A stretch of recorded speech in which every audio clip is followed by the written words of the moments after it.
የሚወክል ማንነት አላቸው። በሆነ ስራቸው ረክተው የተቀመጡ ናቸው።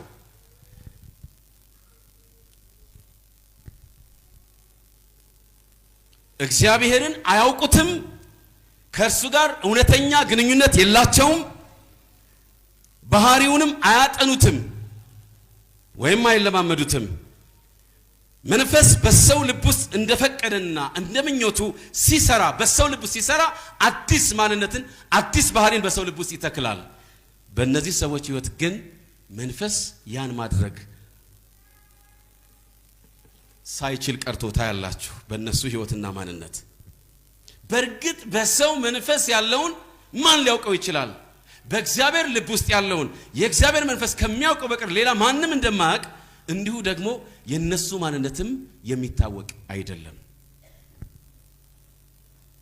ከእግዚአብሔር መንፈስ ውጪ። የትንቢት መንፈስ እንዲህ ይናገራል። ሰነፎቹ በዚህ ምድር ኑሯቸው ከክርስቶስ ጋር ወዳጃዊ ግንኙነት አልመሰረቱም። በመሆኑም በሰማይ ለሚገኘው ደስታ እንግዶች ይሆናሉ ወይም ለዛ ደስታ ባዕድ ይሆናሉ። እነዚህ ሰዎች የሰማይን ቋንቋ ስለማያውቁ በዛ ለሚገኘው ደስታ እንግዶች ይሆናሉ ይላል የትንቢት መንፈስ። እንግዲህ ከመንፈስ ቅዱስ ጋር ወዳጃዊ ግንኙነት መመስረት ሲገባው እየተቻለ ያንን ችላ ማለት በሰርጉ ድግስ በመገኘት ከሚደሰቱት መካከል እንዳንሆን ሊያደርገን ይችላል።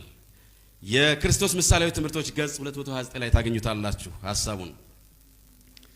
ወደ ክፍሉ እየዘለቅን ስንገባ የሚቀጥለው ሐሳብ የምናነሳው የሰርገኞቹን እንቅልፍ ነው። የታዳሚዎችን ማንቀላፋት ነው የምታገኙት። ማቴዎስ ምዕራፍ 5 ቁጥር 5 ላይ እንደዚህ ይላል፣ ሙሽራው በዘገየ ጊዜ ሁሉ ደናግል እንቅልፍ አላቸው ተኙ ይላል። እነዚህ ቆነጃጅቶች ወይም እነዚህ ደናግሎች አሊያም 10 ልጃገረዶች ሙሽራውን በመጠበቅ ላይ ሳሉ አንዱ ሰዓት በሌላኛው ሰዓት እየተተካ ሲሄድ እውነት ለመናገር ሙሽራው ዘግይቷል። እውነት ለመግለጽ እጅግ በጣም ሙሽራው ዘግይቶ ነበር። ስለዚህ በመጠባበቅ ላይ ያሉ እነዚህ ታዳሚዎች እንቅልፍ አላቸው። ስለዚህ ተኙ። ታዲያ ይህ እንቅልፍ ምንን ያሳያል? ምንን ይወክላል? እኛ ምን ማድረግ እንዳለብን